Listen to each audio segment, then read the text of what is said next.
guys, hope you're doing great. Welcome to Blup 101 series. In this video, we are going to talk about Blup Logics.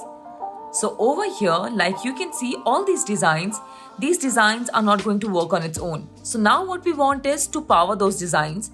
We need some kind of logics, some kind of an algorithm which will work based on the interactions we'll receive from the users when they tap on a screen. Or something is functional which is going to be there even if a person doesn't tap on the screen. So for that, we will go over here on the Logics tab. When you click on it, it will open up this panel. This panel is for the logic portion. So now let's just start with the overview of the whole panel and we'll go from there. So firstly, on the top left, you could see this portion of the button where if you click on it, it'll show you all the pages that are there. Like basically, you can switch between these pages. So right now we are on the bank home page. So whatever I'll bring over here, it'll be directly attached to this page. If I talk in coding terms, so whatever I'll build over here, it will generate the code for this page. And similarly, if I want to go to this expense overview, would be this page. So something like that.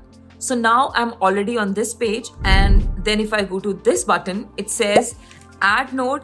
And when I click on it, it'll show all the options that are available for me to add the logical nodes. So like you can see here, there is insert code, functionalities also called function, file picker, file uploader, shared, preferences, audio player, and so on, as you can see in the list. So now how does it function? So if you press your arrow keys on your keyboard, you can go down. If you press up, you will go up. If you press on the left arrow, it will take you back in the menu. And if you are somewhere like here, and you can see an arrow on the right hand side, if you press the right arrow, it will take you to that page. Or even if you just click on the enter, it will take you there. And apart from these, there is this search button where if you click on it, if there are like multiple nodes over here, let me just create something. So let's say there is this file picker. And there is this if else node. And if I just take it somewhere here and it is out of my view and I want to search for it, like where is my if else node? So what I can do is, like you can also see these two already available here. But if you just click on it or just search for it, you can get it over here. If you click on it, it will take you to this node that is there.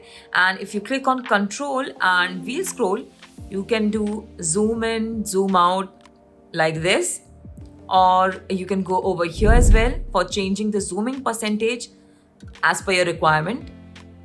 And if you go on this menu button, you can refresh logic, which is required when something is not working correctly. For now, it is not required. If you need help in the logic, then this is the mini app. If you click on it, it will show you the complete picture of this whole map, because what happens is, suppose if you have a lot of logics over here, then you might have to just move around and see where the logic is that you need. But for now, let's unclick it because we don't need it right now. The thing is that it could be a resource extensive, but not too much, a little bit. So you can use it if you require it. So this was kind of an overview of it. And now let's talk about these nodes, how they function, and when you're trying to use it, how they are going to work for you. So for this, I have prepared this slide deck kind of a thing. So as you can see, these are going to be your nodes, which will look like this. So let me just start from here. So right now, if I talk about this whole block of rectangle, this is what we call node. Right now, we are just going through the terminologies first. This will be called node. Then, if I talk about this single item, which is present inside the node, is called node point. It is pretty simple to understand. And then when you connect two nodes together through a drag and drop functionality between the node points, it is called hook. So what you have to do is you have to just drag it and drop it.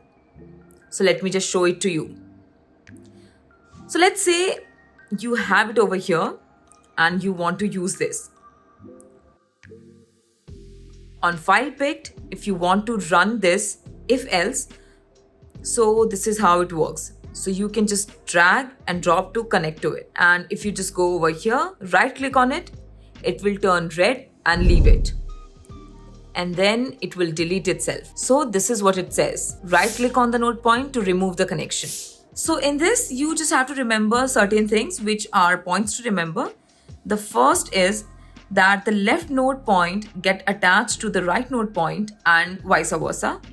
So what happens is this portion connects with this portion, or you could say this portion connects to this portion.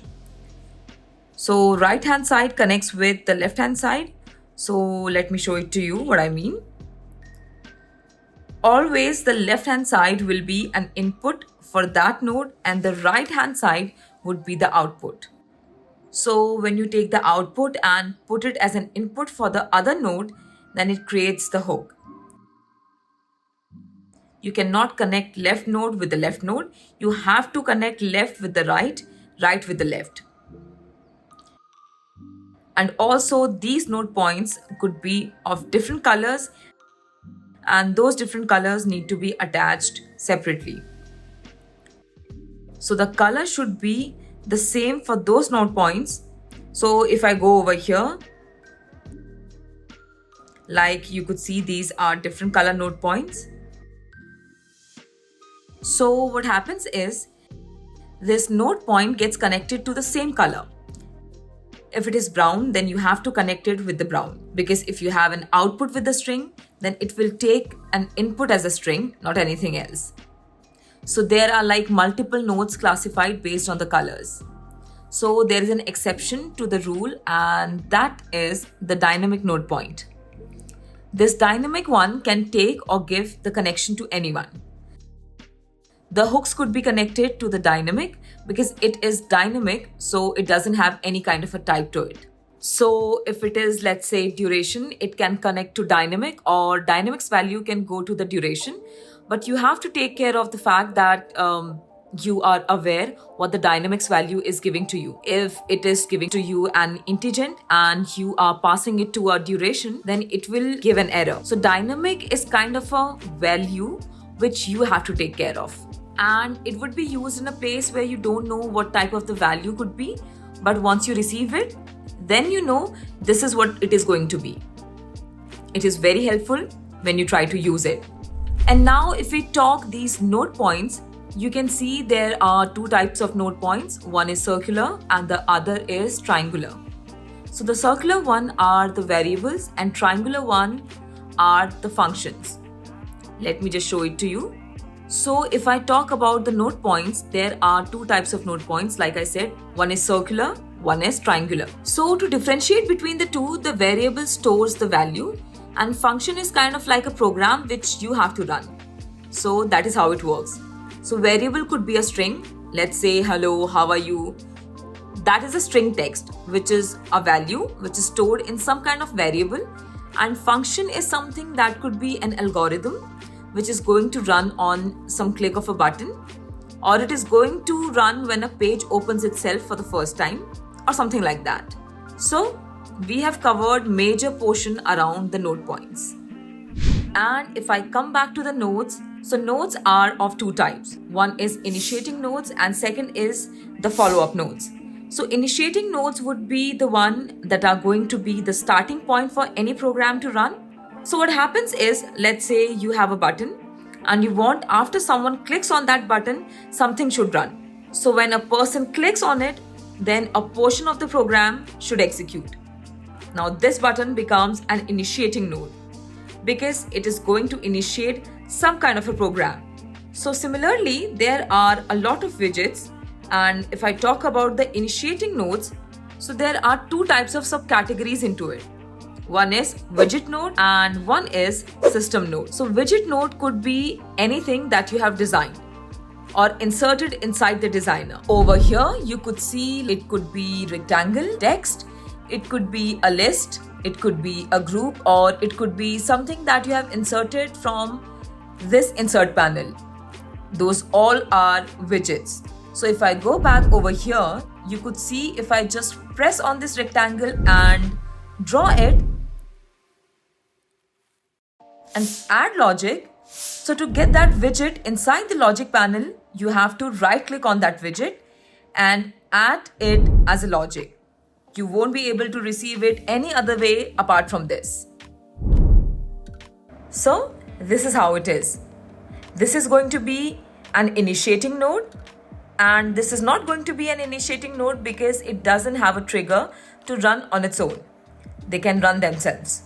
So this is all about what initiating and non-initiating follow-up nodes are. And if I just talk about the initiating nodes, it will include widgets. I have to put over some of those nodes here. These could be rectangle, text, group, scroll, or list view, or any other kind of a widget that you have dropped in, like text wheel, progress wheel, and more. And if I talk about the system nodes could be init state, build, or dispose. They are majorly used in Flutter programming. So what happens is, if I just talk about the init state is just going to run with whatever is going to be connected to it over here. Just once when that page is loaded, and not later or before. When the page loads for the first time, it is going to run itself. If I talk about on build, it is going to be called when a page is refreshed or updated through set state, or if it is built the first time. And if I talk about the dispose node, it is going to be called when the page the node is connected to is destroyed. It is going to be destroyed when either you go to the next page or go back to the previous page. So these are the two triggering nodes where you could use. And the thing that you have to remember is that initiating nodes are the nodes from where the program logic starts running. And there are two types of nodes we have talked about: system nodes and widget nodes. And if they are not hooked, or let's say nothing is hooked to them, even then they are going to run. And if I talk about the follow-up nodes, so what happens is these nodes could be a code that you have inserted, your own custom code, or any kind of a function. It could be file picker, it could be if else node, or any kind of a variable that you have put in over here, like string, integers, mathematical functions. These are some of the nodes over here. These are not going to run themselves, so you would need some kind of a run trigger to run them. So that's where the initialization nodes comes in. So you have to take their onIt state triangle and you have to connect with their starting left side triangle. So then they are going to run themselves. So if you do not find this run node point over here, like you cannot find it, so then you have to press this use run trigger. So once you press this, then it will show it over here. Let me show it to you what I mean. If I go to that maths thing, and as you can see, there is no run node over here. If you click on it, it will show it to you. And then if I enter the init state, then you can just connect it together. So once this back home page, when it is loaded for the first time, it is going to call this super maths init node. And it will do its own thing. Like over here, it is currently going to add something. You could do a lot of things over here. And if I talk about this call SS thing, so if you hover on this help icon, so what it does is, if it is enabled, it is going to refresh the page. So if you have some kind of value which you are taking after you add something and you want to display that added value on the screen, then you would need this call SS. So that is how it works. And when you're going to call, when it is enabled, also remember, if you have the build thing over here, it is going to be called. Every time the page is refreshed, this is going to call itself. So if I connected this with something, it will be called again and again. So few things to remember about the follow-up nodes. So follow-up nodes needs a run trigger to initiate themselves from the initiating nodes itself. So the follow-up nodes are not going to run themselves. They need a run trigger connected to the left side, which is going to come from the initiating nodes. Second thing is, if you have not connected any run node to it, it will not run. There is a kind of exception here that you could say. Alright, let me remove all these things from here.